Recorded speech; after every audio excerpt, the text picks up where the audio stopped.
हाँ जी प्यार भरी सत श्री अकाल जी सारिਆਂ ਨੂੰ मेरे ਵੱਲੋਂ गगन सिद्धू ਵੱਲੋਂ North American Institute branch Khanna and branch Patson. So अज मैं ਤੁਹਾਨੂੰ ਦੱਸਣ ਜਾ ਰਿਹਾ ਜੀ ਕੁਝ ਜਿਵੇਂ ਆਪਾਂ ਕਹਿ ਸਕਦੇ ਹਾਂ ਵੀ ਵਿਚਲੀਆਂ ਗੱਲਾਂ ਟੂਰਿਸਟ ਵੀਜ਼ਾ ਨੂੰ ਲੈ ਕੇ, ਵਿਜ਼ਟਰ ਵੀਜ਼ਾ ਨੂੰ ਲੈ ਕੇ। ਕਿਉਂ ਆਪਣਾ ਕਈ ਵਾਰੀ ਵਿਜ਼ਟਰ ਵੀਜ਼ਾ ਰਿਫਿਊਜ਼ ਹੋ ਜਾਂਦਾ ਹੈ, ਕਿਉਂ ਕਈ ਵਾਰੀ ਆਪਣੇ ਨੇੜਲੇ ਫੈਮਿਲੀ ਮੈਂਬਰ ਵੱਲੋਂ ਵੀ ਭੇਜਿਆ ਗਿਆ ਵਿਜ਼ਟਰ ਵੀਜ਼ਾ ਜਿਹੜਾ ਰਿਫਿਊਜ਼ ਹੋ ਜਾਂਦਾ ਹੈ। ਸੋ ਆਪਾਂ ਕਈ ਵਾਰੀ ਕਹਿ ਦਿੰਦੇ ਆ ਵੀ ਹਾਂਜੀ ਮੇਰੇ ਤੋਂ ਪਹਿਲਾਂ ਮੇਰੇ ਭਰਾ ਦਾ ਲੱਗ ਗਿਆ ਸੀ ਬਟ ਮੇਰਾ ਰਿਫਿਊਜ਼ ਹੋ ਗਿਆ, ਵੀ ਉਹ ਸਾਲ ਪਹਿਲਾਂ ਗਿਆ ਤੇ ਮੈਂ ਸਾਲ ਬਾਅਦ ਅਪਲਾਈ ਕੀਤਾ, ਮੇਰਾ ਆਇਆ ਨਹੀਂ, ਉਹਨਾਂ ਦਾ ਆ ਗਿਆ। ਉਹਦੇ ਕਾਰਨ ਕੀ ਹੁੰਦੇ ਆ, ਠੀਕ ਆ ਜੀ, ਉਹ ਮੈਂ ਤੁਹਾਨੂੰ ਇਸ ਵੀਡੀਓ 'ਚ ਦੱਸੂਗਾ। ਉਹ ਕਾਰਨ ਬਾਰੇ ਤੁਸੀਂ ਨਹੀਂ ਸੁਚੇਤ ਹੋਵੋਗੇ, ਨਾ ਹੀ ਤੁਹਾਨੂੰ ਉਹ ਪਹਿਲਾਂ ਕਾਰਨ ਕਿਸੇ ਨੇ ਦੱਸੇ ਹੋਣਗੇ ਜਿਹਦੇ ਕਰਕੇ ਆਪਣਾ ਵਿਜ਼ਟਰ ਵੀਜ਼ਾ ਜਿਹੜਾ ਉਹ ਸਕਸੈਸ ਨਹੀਂ ਹੁੰਦਾ। ਸੋ ਮੈਂ ਗੱਲ ਸ਼ੁਰੂ ਕਰਨੀ ਚਾਹੂੰਗਾ LMIA ਤੋਂ। ਸੋ ਜਿਵੇਂ ਆਪਾਂ ਵਰਕ ਪਰਮਿਟ ਲੈਂਦੇ ਆ ਨਾ, ਸੋ LMIA ਦੀਆਂ ਵੀ ਕੁਝ ਟਰਮਸ ਹੁੰਦੀਆਂ ਨੇ। ਇੱਕ ਤਾਂ ਹੁੰਦੀ ਆ ਵੀ ਵੈਸੇ ਹੀ LMIA ਦੇਤੀ, ਇੱਕ ਹੁੰਦੀ ਆ ਵੀ LMIA ਜੌਬ ਐਡਵਰਟੀਜ਼ ਕਰਕੇ ਦਿੱਤੀ। ਸੋ ਜਿਹੜੀ ਐਡਵਰਟੀਜ਼ ਵਾਲੀ ਹੁੰਦੀ ਉਹ LMIA ਸਕਸੈਸਫੁਲ ਹੋ ਜਾਂਦੀ ਆ, ਦੂਜੀ ਦੇ ਚਾਂਸਸ ਨੇ ਜਿਹੜੇ ਉਹ ਘੱਟ ਹੁੰਦੇ ਆ। ਸੋ ਸੇਮ ਚੀਜ਼ ਆ ਜਿਹੜੀ ਉਹੀ ਹੁੰਦੀ ਆ ਵਿਜ਼ਟਰ ਵੀਜ਼ਾ ਦੇ ਵਿੱਚ। ਸੋ ਜੋ ਫੈਮਿਲੀ ਸਪਾਂਸਰਸ਼ਿਪ ਪ੍ਰੋਗਰਾਮ ਕੈਨੇਡਾ ਦੇ ਵੱਲੋਂ ਸ਼ੁਰੂ ਕੀਤਾ ਗਿਆ ਹੈ, ਇਸ ਦੇ ਵਿੱਚ ਜਿਹੜੇ ਬੰਦੇ ਕੈਨੇਡਾ ਦੇ PR ਨੇ ਜਾਂ ਜਿਹੜੇ ਬੰਦੇ ਕੈਨੇਡਾ ਦੇ ਸਿਟੀਜ਼ਨ ਨੇ ਜਾਂ ਫਿਰ ਜਿਹੜੇ ਡੁਅਲ ਸਿਟੀਜ਼ਨ ਨੇ, ਇੰਡੀਆ ਐਂਡ ਕੈਨੇਡਾ ਦੇ ਦੋਨਾਂ ਦੇ, ਉਹ ਤੁਹਾਨੂੰ ਈਜ਼ੀਲੀ ਸਪਾਂਸਰ ਕਰ ਸਕਦੇ ਆ। ਮਤਲਬ ਜੇ ਉਹ PR ਨੇ ਉਸ ਜਗ੍ਹਾ ਦੇ, ਓਕੇ ਉੱਥੇ ਸਿਟੀਜ਼ਨ ਨੇ, ਤਾਂ ਉਹਨਾਂ ਦੇ ਵੱਲੋਂ ਆਪਣੇ ਫੈਮਿਲੀ ਮੈਂਬਰਸ ਨੇ ਜਿਹੜੇ ਉਹਨਾਂ ਨੂੰ ਈਜ਼ੀਲੀ ਸਪਾਂਸਰ ਕਰਕੇ ਬੁਲਾਇਆ ਜਾ ਸਕਦਾ ਹੈ।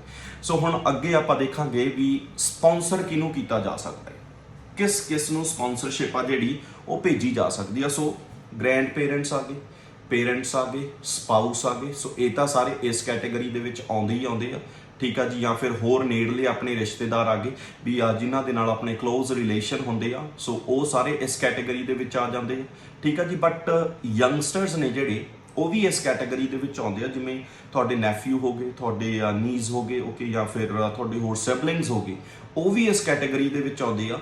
ਬਟ ਉਹਨਾਂ ਦੇ ਲਈ ਇੱਕ ਸ਼ਰਤ ਆ, ਜੇ ਉਹਨਾਂ ਦੀ ਏਜ 22 ਤੋਂ ਘੱਟ ਆ, 22 ਸਾਲ ਤੋਂ ਉਮਰ ਉਹਨਾਂ ਦੀ ਘੱਟ ਆ, ਤੇ ਉਹ ਆਪਣੇ ਪੇਰੈਂਟਸ ਨੂੰ ਗਵਾ ਚੁੱਕੇ ਆ, ਸੌਰੀ, ਓਕੇ, ਵੀ ਜੇ ਕੋਈ ਇੱਦਾਂ ਦੀ ਚੀਜ਼ ਹੋਊਗੀ ਵੀ ਤਾਂ ਉਹ ਇੱਕ ਬਹੁਤ ਹੀ ਮਤਲਬ ਜਿਵੇਂ ਆਪਾਂ ਕਹਿ ਸਕਦੇ ਆ ਵੀ ਮੰਦਭਾਗੀ ਘਟਨਾ ਹੋਊਗੀ। ਬਟ ਚਲੋ ਮੈਂ ਜਸਟ ਤੁਹਾਨੂੰ ਇਨਫੋਰਮੇਸ਼ਨ ਦੇ ਰਿਹਾ। ਮਤਲਬ ਜੇ ਉਹ ਆਪਣੇ ਪੇਰੈਂਟਸ ਨੂੰ ਗਵਾ ਚੁੱਕੇ ਆ, ਉਹਨਾਂ ਦੀ ਉਮਰ 22 ਸਾਲ ਤੋਂ ਘੱਟ ਆ, ਤਾਂ ਤੁਸੀਂ ਉਹਨਾਂ ਨੂੰ ਵੀ ਫੈਮਿਲੀ ਸਪਾਂਸਰ ਵੀਜ਼ਾ ਦੇ ਉੱਤੇ ਕੈਨੇਡਾ ਬੁਲਾ ਸਕਦੇ ਹੋ। ਕਿਉਂਕਿ ਕਈ ਵਾਰੀ ਆਪਾਂ ਦੇਖਦੇ ਹਾਂ ਵੀ ਨੇੜਲੇ ਫੈਮਿਲੀ ਮੈਂਬਰਸ ਨੇ ਜਿਹੜੇ ਚਾਚੇ ਤਾਇਆਂ ਦੇ ਜਿਹੜੇ ਪਰਿਵਾਰ ਹੁੰਦੇ ਆ, ਉਹ ਕਈ ਵਾਰੀ ਕੈਨੇਡਾ 'ਚ ਰਹਿ ਰਹੇ ਹੁੰਦੇ ਆ। ਸੋ ਪਿੱਛੇ ਕਿਸੇ ਵੀ ਮੰਦਭਾਗੀ ਘਟਨਾ ਕਰਕੇ, ਚਾਹੇ ਉਹ ਐਕਸੀਡੈਂਟ ਆ ਜਾਂ ਫਿਰ ਕੋਈ ਹੋਰ ਨਾ ਆਪਾਂ ਵੀ ਕੁਦਰਤੀ ਕਾਰਨਾਂ ਕਰਕੇ ਲਾ ਲਈਏ ਵੀ ਮਾਂ ਪਿਓ ਨੇ ਜਿਹੜੇ ਕਿਸੇ ਵੀ ਵਿਚਾਰੇ ਬੱਚੇ ਦੇ ਉਹ ਜਹਾਨ ਤੋਂ ਤੁਰ ਜਾਂਦੇ ਆ, ਬੱਚਾ ਪਿੱਛੇ ਇਕੱਲਾ ਰਹਿ ਜਾਂਦਾ ਏ। ਸੋ ਮਤਲਬ ਵੀ ਉਸ ਬੱਚੇ ਨੂੰ ਉਹਨਾਂ ਦੇ ਨੇੜਲੇ ਜਿਹੜੇ ਪਰਿਵਾਰਕ ਮੈਂਬਰ ਨੇ ਉਹਨਾਂ ਦੇ ਵੱਲੋਂ ਬੁਲਾਇਆ ਜਾ ਸਕਦਾ ਜੇ ਉਹਨਾਂ ਦੀ ਉਮਰ 22 ਸਾਲ ਤੋਂ ਘੱਟ ਆ, ਠੀਕ ਆ ਜੀ। ਐਂਡ ਉਸ ਤੋਂ ਅੱਗੇ ਆਪਾਂ ਗੱਲ ਕਰਾਂਗੇ ਵੀ ਕੈਨੇਡਾ ਤੋਂ ਸਪਾਂਸਰਸ਼ਿਪ ਕੌਣ ਨਹੀਂ ਭੇਜ ਸਕਦਾ। ਸੋ ਪਹਿਲਾਂ ਤਾਂ ਮੈਂ ਤੁਹਾਨੂੰ ਆਲਰੇਡੀ ਦੱਸਿਆ ਵੀ ਭੇਜ ਕੌਣ ਸਕਦੇ ਆ, ਜੋ PR ਨੇ, ਜੋ ਸਿਟੀਜ਼ਨ ਨੇ, ਜਾਂ ਜਿਨ੍ਹਾਂ ਦੇ ਕੋਲ ਡੁਅਲ ਸਿਟੀਜ਼ਨ ਆ। ਸੋ ਹੁਣ ਮੈਂ ਅੱਗੇ ਤੁਹਾਨੂੰ ਦੱਸੂਗਾ ਵੀ ਕਿਹੜੇ ਕਾਰਨਾਂ ਕਰਕੇ ਕਈ ਵਾਰੀ ਆਪਣੀ ਜਿਹੜੀ ਸਪਾਂਸਰ ਹੁੰਦੀ ਆ ਵੀ ਮਤਲਬ ਉਹ ਆਪਾਂ ਨੂੰ ਵੀਜ਼ਾ ਨਹੀਂ ਦਿਲਵਾ ਪਾਉਂਦੀ ਹੈਗੀ। ਸੋ ਵੀਜ਼ਾ ਕਿਉਂ ਰਿਫਿਊਜ਼ ਹੋ ਜਾਂਦਾ ਹੈ। ਸੋ ਸਭ ਤੋਂ ਪਹਿਲੀ ਜਿਹੜਾ ਪੁਆਇੰਟ ਆ ਉਹ ਤਾਂ ਇਹ ਆ ਵੀ ਜਿਹੜੇ ਬੰਦੇ ਖੁਦ ਸਪਾਂਸਰ ਹੋ ਕੇ ਕੈਨੇਡਾ ਆਏ ਸੀਗੇ, ਠੀਕ ਆ ਜੀ, ਜਿਹੜੇ ਬੰਦੇ ਖੁਦ ਸਪਾਂਸਰ ਹੋ ਕੇ ਕੈਨੇਡਾ ਆਏ ਸੀ ਐਂਡ ਕੈਨੇਡਾ ਆ ਕੇ ਉਹਨਾਂ ਦੀ PR ਹੋ ਗਈ, ਬਟ ਉਹਨਾਂ ਦੀ PR ਹੋਈ ਨੂੰ ਹਜੇ 5 ਸਾਲ ਤੋਂ ਘੱਟ ਦਾ ਸਮਾਂ ਹੋਇਆ ਏ, ਤਾਂ ਇਟ ਮੀਨਸ ਉਹ ਤੁਹਾਨੂੰ ਸਪਾਂਸਰ ਕਰਕੇ ਨਹੀਂ ਬੁਲਾ ਸਕਦੇ।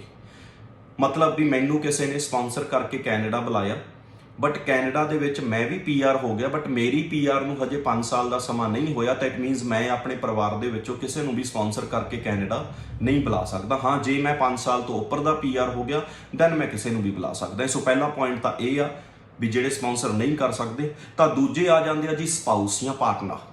ਕਈ ਵਾਰੀ ਕੀ ਹੁੰਦਾ ਹੈ ਵੀ ਜਿਵੇਂ ਮੁੰਡਾ ਆਲਰੇਡੀ PR ਆ ਕੈਨੇਡਾ, ਬਟ ਉਸ ਤੋਂ ਬਾਅਦ ਉਹਨਾਂ ਨੇ ਆਪਣੀ ਵਾਈਫ ਨੂੰ ਇੱਧਰੋਂ ਬੁਲਾਉਣਾ ਹੁੰਦਾ ਹੈ, ਠੀਕ ਆ ਜੀ, ਤੇ ਅੱਗੇ ਵਾਈਫ ਸੋਚਦੀ ਆ ਵੀ ਮੈਂ ਆਪਣੇ ਪਰਿਵਾਰ ਦੇ ਵਿੱਚੋਂ ਵੀ ਕਿਸੇ ਨੂੰ ਬੁਲਾ ਲਵਾਂ। ਬਟ ਜੇ ਉਹਨਾਂ ਦੀ ਵਾਈਫ ਨੂੰ ਹਜੇ 3 ਸਾਲ ਜਾਂ 3 ਸਾਲ ਤੋਂ ਵੱਧ ਸਮਾਂ ਨਹੀਂ ਹੋਇਆ PR ਨੂੰ, ਤਾਂ ਉਹ ਵੀ ਅੱਗੇ ਆਪਣੀ ਫੈਮਿਲੀ ਦੇ ਵਿੱਚੋਂ ਕਿਸੇ ਨੂੰ ਨਹੀਂ ਬੁਲਾ ਸਕਦੀ। ਜੀ ਹਾਂ, ਬਿਲਕੁਲ ਸਹੀ ਸੁਣਿਆ ਤੁਸੀਂ। ਜੇ ਜਿਹੜਾ ਸਪਾਊਸ ਆ ਜਾਂ ਜਿਹੜਾ ਪਾਰਟਨਰ ਆ ਉਹਨਾਂ ਦੀ ਕੈਨੇਡਾ ਦੇ ਵਿੱਚ PR ਹੋਗੀ, ਬਟ ਉਹਨਾਂ ਦਾ ਸਮਾਂ ਹੈ ਜਿਹੜਾ PR ਦਾ ਹਜੇ 3 ਸਾਲ ਤੋਂ ਘੱਟ ਦਾ ਹੀ, ਤਾਂ ਉਹ ਵੀ ਤੁਹਾਨੂੰ ਅੱਗੇ ਸਪਾਂਸਰ ਕਰਕੇ ਨਹੀਂ ਬੁਲਾ ਸਕਦੇ ਹੈਗੇ।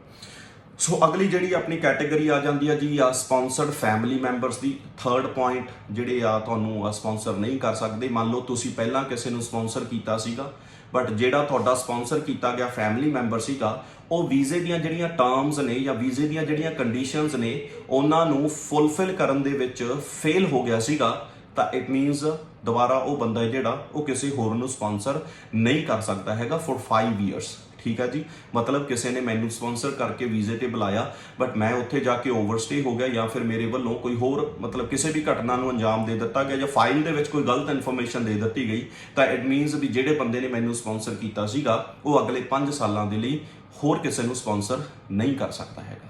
ਠੀਕ ਆ ਜੀ। ਐਂਡ ਦੈਨ ਉਸ ਤੋਂ ਬਾਅਦ ਆਪਣਾ ਆ ਜਾਂਦੇ ਆ ਜੀ ਵੀ ਕਈ ਵਾਰੀ ਜਿਵੇਂ ਮੰਨ ਲਓ ਕਿਸੇ ਨੇ ਇਮੀਗ੍ਰੇਸ਼ਨ ਲੋਨ ਨਹੀਂ ਪੇ ਕੀਤਾ ਹੈਗਾ, ਉਹ ਆਪਣਾ ਲੋਨ ਪੇ ਕਰਨ ਦੇ ਵਿੱਚ ਫੇਲ ਹੋ ਗਿਆ ਕੋਈ ਵੀ ਇਮੀਗ੍ਰੈਂਟ, ਜਾਂ ਫਿਰ ਉਹਨਾਂ ਦੀਆਂ ਜਿਹੜੀਆਂ ਲੋਨ ਦੀਆਂ ਕਿਸ਼ਤਾਂ ਵਗੈਰਾ ਸੀਗੀਆਂ ਉਹ ਲੇਟ ਹੋ ਗਈਆਂ, ਜਾਂ ਫਿਰ ਉਹਨਾਂ ਦੀ ਪੇਮੈਂਟ ਆ ਜਿਹੜੀ ਉਹ ਉਹਨਾਂ ਦੇ ਵੱਲ ਡਿਊ ਹੋ ਗਈ, ਉਹਨਾਂ ਦੇ ਵੱਲੋਂ ਨਹੀਂ ਦਿੱਤੀ ਗਈ, ਤਾਂ ਇਟ ਮੀਨਸ ਉਹ ਵੀ ਤੁਹਾਨੂੰ ਵੀਜ਼ਾ ਦੇ ਉੱਤੇ ਸਪਾਂਸਰ ਨਹੀਂ ਕਰ ਪਾਉਂਦੇ ਹੈਗੇ। ਐਂਡ ਉਸ ਤੋਂ ਬਾਅਦ ਜੇ ਕਿਸੇ ਨੇ ਚਾਈਲਡ ਸਪੋਰਟ ਨਹੀਂ ਦਿੱਤੀ ਹੈਗੀ, ਠੀਕ ਆ ਜੀ, ਜਾਂ ਫਿਰ ਕੋਈ ਕਿਸੇ ਵਾਇਓਲੈਂਟ ਐਕਟੀਵਿਟੀ ਦੇ ਵਿੱਚ ਕਦੇ ਵੀ ਅਕਿਊਜ਼ਡ ਹੋਇਆ ਹੋਵੇ, ਖਾਸ ਤੌਰ ਦੇ ਉੱਤੇ ਜੇ ਫੈਮਿਲੀ ਮੈਂਬਰ ਨੂੰ ਆਪਣੇ ਨੂੰ ਕਿਸੇ ਨੇ ਕੈਨੇਡਾ ਦੇ ਵਿੱਚ ਨੁਕਸਾਨ ਪਹੁੰਚਾਇਆ ਹੋਵੇ ਤਾਂ ਉਹ ਬੰਦਾ ਹੈ ਜਿਹੜਾ ਉਹ ਤੁਹਾਨੂੰ ਸਪਾਂਸਰ ਨਹੀਂ ਕਰ ਸਕਦਾ ਹੈਗਾ। ਜੇ ਕੋਈ ਪ੍ਰਿਜ਼ਨ ਦੇ ਵਿੱਚ ਹੋਵੇ ਜਾਂ ਪ੍ਰਿਜ਼ਨ ਦੇ ਵਿੱਚ ਰਹਿ ਕੇ ਆਇਆ ਹੋਵੇ, ਕਿਸੇ ਵੀ ਵਾਇਓਲੈਂਟ ਐਕਟੀਵਿਟੀ ਨੂੰ ਲੈ ਕੇ ਉਹਨੂੰ ਅਕਿਊਜ਼ ਕੀਤਾ ਗਿਆ ਹੋਵੇ, ਦੈਨ ਤਾਂ ਵੀ ਉਹ ਬੰਦਾ ਹੈ ਜਿਹੜਾ ਉਹ ਤੁਹਾਨੂੰ ਸਪਾਂਸਰ ਨਹੀਂ ਕਰ ਸਕਦਾ। ਐਂਡ ਹਾਂ, ਜੇ ਕੋਈ ਬੈਂਕਰਪਟ ਹੋਵੇ ਵੀ ਕਿਸੇ ਦੇ ਉੱਤੇ ਕਰਜ਼ਾ ਚੜਿਆ ਹੋਵੇ, ਕੋਈ ਡੈਪਟ ਦੇ ਵਿੱਚ ਹੋਵੇ ਤੇ ਉਹਨਾਂ ਨੂੰ ਬੈਂਕਰਪਟ ਕਰਾਰ ਦੇ ਦਿੱਤਾ ਗਿਆ ਹੋਵੇ, ਤਾਂ ਵੀ ਉਹ ਬੰਦਾ ਜਿਹੜਾ ਉਹ ਤੁਹਾਨੂੰ ਸਪਾਂਸਰ ਨਹੀਂ ਕਰ ਸਕਦਾ। ਠੀਕ ਆ ਜੀ। ਸੋ ਇਹ ਮੇਨ ਮਤਲਬ ਆਪਾਂ ਕਹਿ ਸਕਦੇ ਆ ਵੀ ਉਹ ਮੇਨ ਚੀਜ਼ਾਂ ਸੀਗੀਆਂ ਵੀ ਜਿਹਦੇ ਕਰਕੇ ਕਈ ਵਾਰੀ ਆਪਾਂ ਨੂੰ ਕੈਨੇਡਾ ਤੋਂ ਸਪਾਂਸਰ ਵੀ ਮਿਲ ਜਾਂਦੀ ਆ, ਆਪਾਂ ਨੂੰ ਇਨਵੀਟੇਸ਼ਨ ਲੈਟਰ ਵੀ ਮਿਲ ਜਾਂਦਾ ਹੈ, ਬਟ ਕਿਸੇ ਕਾਰਨਾਂ ਕਰਕੇ ਆਪਣਾ ਜਿਹੜਾ ਵੀਜ਼ਾ ਹੈ ਉਹ ਸਕਸੈਸ ਨਹੀਂ ਹੁੰਦਾ। ਤਾਂ ਇਹ ਵੀ ਕਾਫੀ ਸਾਰੇ ਕਾਰਨਾਂ ਦੇ ਵਿੱਚੋਂ ਕੁਝ ਕਾਰਨ ਹੋ ਸਕਦੇ ਆ ਜਿਹਦੇ ਕਰਕੇ ਆਪਣੀ ਸਪਾਂਸਰ ਆ ਜਿਹੜੀ ਉਹ ਕਈ ਵਾਰੀ ਸਿਰੇ ਨਹੀਂ ਚੜ੍ਹਦੀ। ਸੋ ਇਹਨਾਂ ਗੱਲਾਂ ਬਾਰੇ ਸੁਚੇਤ ਹੋਣਾ ਬਹੁਤ ਜ਼ਰੂਰੀ ਆ।